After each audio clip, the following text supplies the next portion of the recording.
اس کے بعد کہا کہ الذی جعل لکم الارض فراشا، اللہ وہی ذات ہے کہ جس نے بنائی تمہارے لیے زمین کو بستر، فراش، بسترا بنا دیا۔ زمین کو اللہ تبارک و تعالی نے ایسا بنایا ہے کہ نہ تو اتنا نرم بنا دیا پانی کی طرح کہ آدمی اس میں لیٹ ہی نہ سکے، ڈوب جائے، نہ اس کو اتنا سخت بنا دیا پتھر کی طرح کہ انسان اس کے اوپر ٹک ہی نہ سکے، ہڈیاں دکھنے لگے۔ ایسی نرمی، ایسا توازن اس کی زمین کو دے دیا ہے۔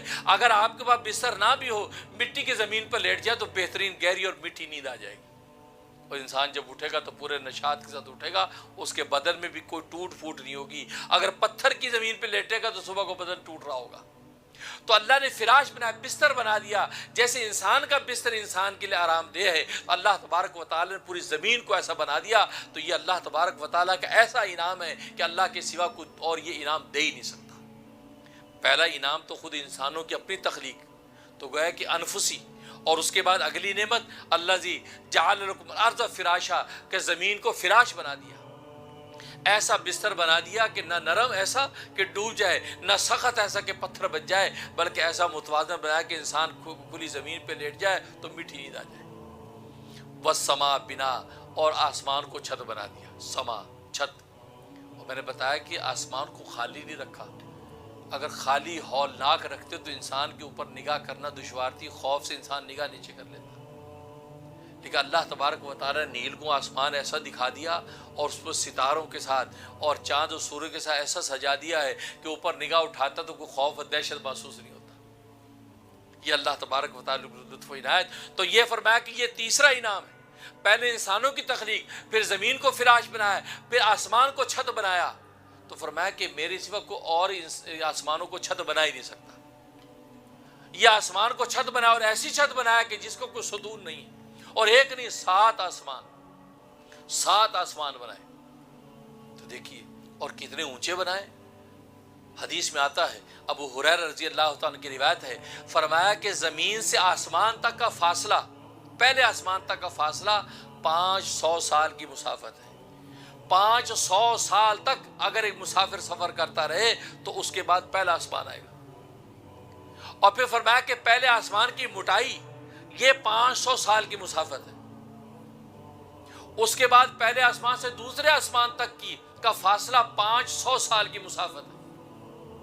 پھر دوسرے آسمان کی موٹائی 500 سال کی مسافت، پھر دوسرے سے تیسرے آسمان کا فاصلہ 500 سال کی مسافت۔ آپ اندازہ لگاتے چلے جائیں تو انسان جو 7ویں آسمان پر پہنچتا ہے، پھر 7ویں آسمان کی موٹائی بھی 500 سال، پھر 7ویں آسمان سے سدرۃ المنتہا تک کا فاصلہ یہ 500 سال کی مسافت، پھر سدرۃ المنتہا کا جو ہے وہ حجم یہ 500 سال کی مسافت، پھر سدرۃ المنتہا سے اس کے اوپر چل جائے عرش معلیٰ تک یہ 500 سال کی مسافت۔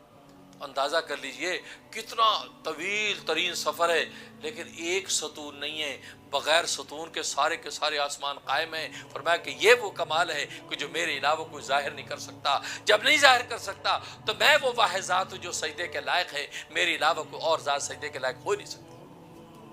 اس لیے والسماء بنا، اور آسمان کو چھت بنایا۔ وانزل من السماء ماء، اور آسمان سے پانی اتارا۔ فاخرج به من الثمرات رزقا لكم، پھر اس پانی کے ذریعے سے ثمرات، پھل پھول اگائے، سبزیاں اگائیں، رزقا لكم تمہارے کھانے کے لیے۔ اب دیکھو، پہلی نعمت انسانوں کی تخلیق، دوسری نعمت زمین کی تخلیق، تیسری نعمت آسمان کی تخلیق، اور چوتھی نعمت زمین میں سے پھل فروٹ اور سبزیاں اگانے کی نعمت۔ یہ 4 نعمتیں۔ پہلی نعمت میں انسان کو کوئی دخل نہیں ہے، یہ ہے انسان کی اپنی تخلیق میں کوئی دخل نہیں ہے، خالص اللہ تبارک و تعالیٰ کی قدرت کاملہ سے پیدا ہوتا ہے۔ زمین کی تخلیق میں انسان کا کوئی دخل نہیں، بلکہ انسان جب نہیں تھا اس سے پہلے زمین موجود تھی، زمین انسان سے پہلے موجود تھی، انسان کا اس کے اندر کوئی دخل ہی نہیں۔